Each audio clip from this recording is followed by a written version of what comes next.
गुर्जर की इस पुण्यतिथि पर मैं सबसे पहले उनके चरणों में नमन करता हूं और मंच पर विराजमान सभी साधु संतों के चरणों में नमन करता हूं। हमारे मंच पे विराजमान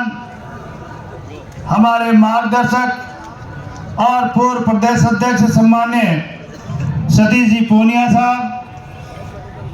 हमारे बीच में विराजमान हमारे प्रदेश में उपाध्यक्ष सम्मान्य दादी जी, हमारे यहाँ के सम्मान्य सांसद साहब नरेंद्र जी खीजड़ साहब,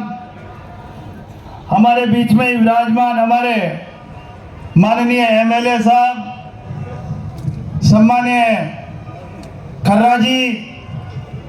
हमारे बीच में विराजमान विधायक सम्मान्य कुलदीप जी धनखड़ साहब, हमारे बीच में विराजमान सम्मान्य विधायक गोवर्धन जी वर्मा साहब, हमारे बीच में विराजमान सम्मान्य विधायक सुभाष जी, पूर्व विधायक सम्मान्य प्रेम सिंह जी बाजोर साहब, पूर्व विधायक सम्मान्य सुखकंद जी चौधरी साहब, सम्मान्य विधायक पूर्व विधायक पूनिया जी, और जिनके माध्यम से आप सभी यहाँ पर उनके प्यार और प्रेम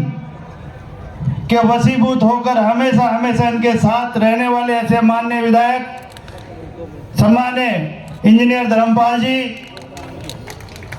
यहाँ के जिलाध्यक्ष जी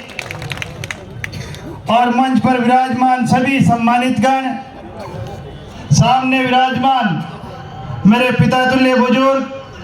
मेरे युवा दोस्तों और मातृशक्ति को चरणों में प्रणाम करता हूं। आज जिस तरह की मैंने सुना कि इस किसान सम्मेलन जो उनकी पुण्यतिथि पर रामकुमार जी गुर्जर जी के पुण्यतिथि पर हमेशा हमेशा ये किसान सम्मेलन यहाँ पे इतनी तादाद में लोग आकर और उनकी पुण्यतिथि पर श्रद्धासुमन अर्पित करते हैं। निश्चित रूप से मैं ऐसी शख्सियत को प्रणाम करता हूं जिन्होंने इस क्षेत्र में चोरी, गुंडा और अत्याचार के खिलाफ लड़ाई लड़कर और इस क्षेत्र के लोगों को प्यार और प्रेम और सहयोग कर कर 36 कौम को साथ रखकर आज एक नई दिशा देने का काम करके गए थे। और आपके सम्मान्य विधायक जी जिनको आप 20 सालों से आपके बीच में सेवा करते आ रहे और उनके पिताजी के मार्गदर्शन को आप लोगों के बीच में सेवा करके और आपके बीच में रह रहे थे, लेकिन आप लोगों ने इस 52वीं पुण्यतिथि के अवसर पर आज इनका सपना और सम्मान्य शहीद रामकुमार जी का सपना पूरा करके निश्चित रूप से आपने ये श्रद्धांजलि 52वीं मना रहे हैं। निश्चित रूप से मैं निवेदन करूंगा आप सभी से कि जिस तरह से ये कांग्रेस सरकार झूठ बोलकर जब राजस्थान में आई थी, अभी हमारे सम्मान्य सतीश जी भाई साहब कह रहे थे कि ये झूठे वादे करके तो आई थी, किसानों का कर्जा माफ करने के लिए इन्होंने झूठ बोला, इन्होंने बेरोजगार हमारे युवाओं को झूठ बोलकर आई कि आपको बेरोजगारी भत्ता देंगे, और सतीश जी भाई साहब कह रहे थे कि इन्होंने पेपर लीक करने के अलावा इन बेरोजगारों को और बेरोजगार बनाया। तो ऐसी सरकार 5 साल तक एक कुर्सी की लड़ाई लड़ती रही और आज इस प्रदेश में सबसे ज्यादा अत्याचार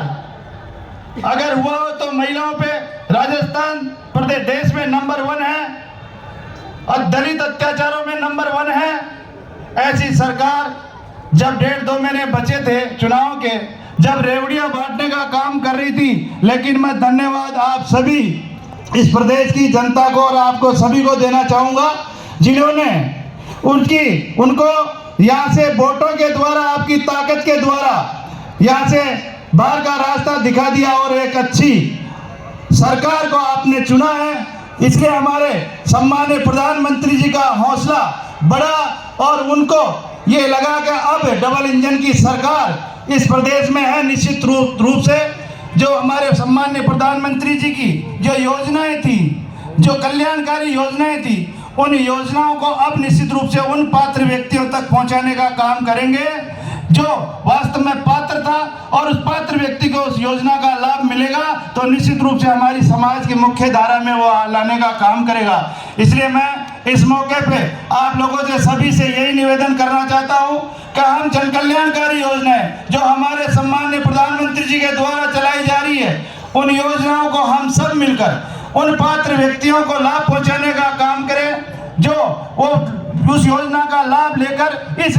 समाज की मुख्य धारा में हम उनको लाएं। ये मैं आप लोगों से सभी से निवेदन करूंगा। और आप सब मिलकर जिस तरह से इस राजस्थान प्रदेश को ये कांग्रेस सरकार पीछे करके गई थी, इस सरकार के अब राजस्थान में भारतीय जनता पार्टी की सरकार है। निश्चित रूप से राजस्थान को आगे बढ़ाने का काम हम सब मिलकर 36 कौम एक साथ मिलकर और भाईचारा प्यार प्रेम से आगे बढ़ाने का काम करेंगे। जय हिंद, जय भारत।